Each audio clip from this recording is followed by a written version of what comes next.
Oh mais c'est parfait l'histoire là, je peux en faire un one shot. Des frères et sœurs qui décident d'aller dans une maison abandonnée qui est le repère d'un monstre. Ça me rappelle que j'ai fait un urbex avec des potes et on s'était chié dessus. Dans la vidéo de la semaine dernière, je vous ai présenté l'histoire, les personnages et le storyboard du manga que je suis en train de créer. Comme tu l'as vu dans l'intro, l'histoire a été donnée par l'un de mes abonnés sur Instagram. Et aujourd'hui, on va mettre tout ça au propre et je vais montrer tout le processus que j'ai utilisé. Crois-moi, si t'aimes bien dessiner, tu vas apprendre pas mal de choses. Et bien sûr, à la fin de la vidéo, vous pourrez enfin le lire en entier. Page 1. Pour la première page, j'ai directement commencé à poser le contexte. C'est ce que tu verras dans la plupart des mangas, souvent pour situer le lieu. Pour moi, comme il me l'a décrit sur Instagram, ça se passera dans deux endroits. La maison des frères et de la sœur et la maison en face qui sera une maison abandonnée, le repère du monstre. Donc j'étais content, hein, je continuais à dessiner avec ma musique, je kiffais. Et là, j'ai décidé de tout gâcher. Pourquoi j'ai placé l'ombrage? Oh Seigneur! Mais après cette étape de storyboard, j'ai commencé enfin à faire les planches. Et là, ça a été un peu la désillusion. Vous verrez au fur et à mesure du one shot que je suis de plus en plus à l'aise à l'idée de faire des planches. Mais les premières planches...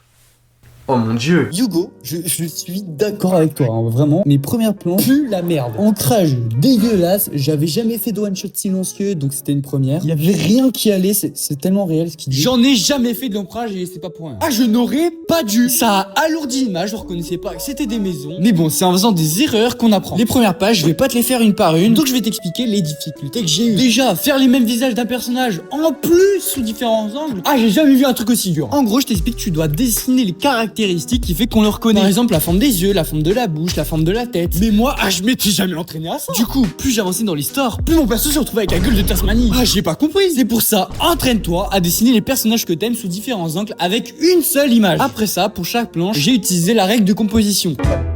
La règle des tiers, c'est une des principales règles de composition. On divise le cadre en tiers horizontal et vertical pour placer sur la ligne de force nos objets ou nos personnages.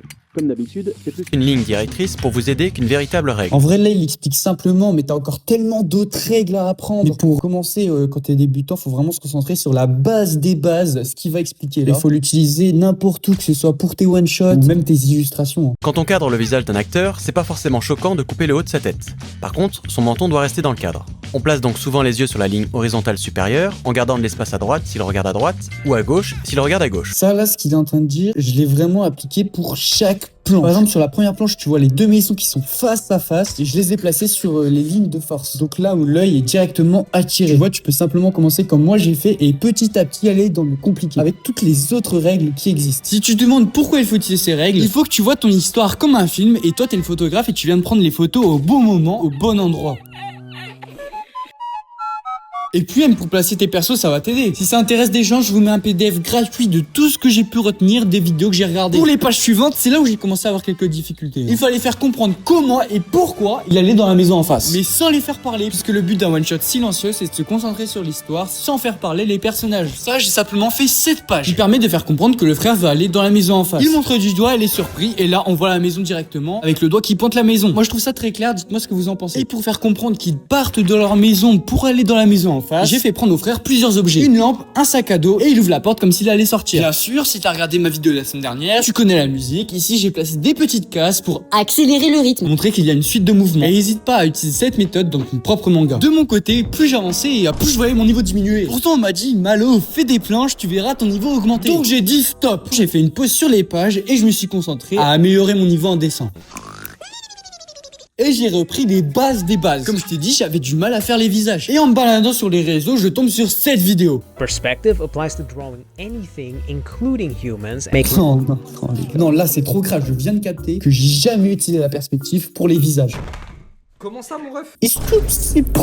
C'est ciao! There's a problem with your drawing, it's unlikely that it's solely an anatomy problem, and instead it's far more likely to be a perspective problem. Bah oui, bah voilà, c'était pas un problème d'anatomie ni de perspective, quoique un petit peu quand même. Pour t'entraîner d'ailleurs à ça, fais des crânes à blanc. Tu vas non seulement travailler la perspective, mais aussi les proportions. Ah non, je dessine et personne me l'a dit. Je me disais aussi, il y avait quelques problèmes. Petit conseil, ne sous-estime jamais les formes de base. Rectangle, cylindre, crois-moi, tu vas en bouffer. C'est la base des bases. Bref, en tout cas, après un entraînement intensif à la Sangoku dans la salle du temps, j'ai enfin mieux compris les visages, l'anatomie et tout le reste.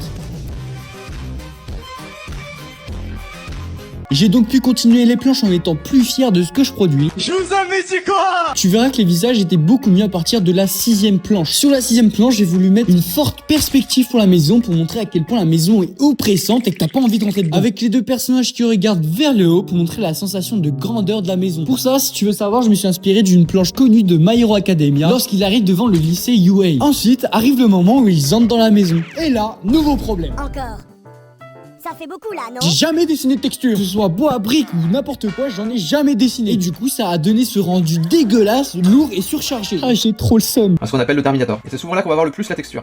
Parce que dans l'ombre on va la voir moins, puisqu'elle est un peu plus cachée par les hachures et puis par l'ombre tout court. Et dans la lumière on va la voir moins, puisqu'il y a des détails qui vont avoir tendance à disparaître, parce que tout va être éclairé en fait. Donc ça va avoir... Ok, là franchement j'ai pas grand chose à rajouter. Quand tu dessines des textures, dessine du bois, des machins, va dehors, sors. Il y a une grosse partie où tu dois te concentrer sur les nuances de gris et de blanc. Comme il a dit, plus c'est lumineux, moins de détails. Et toi j'ai carrément été dehors, j'ai pris en photo et j'ai dessiné devant l'arbre, comme ça j'ai pu expérimenter vraiment. Bon, maintenant tu connais la musique. Règles de composition, vue de haut pour présenter la pièce dans son ensemble. Bien sûr, j'ai rajouté plusieurs débris, du bois, des chaises et des cartons pour montrer que c'est une maison abandonnée. Après, j'ai rajouté les trames, etc.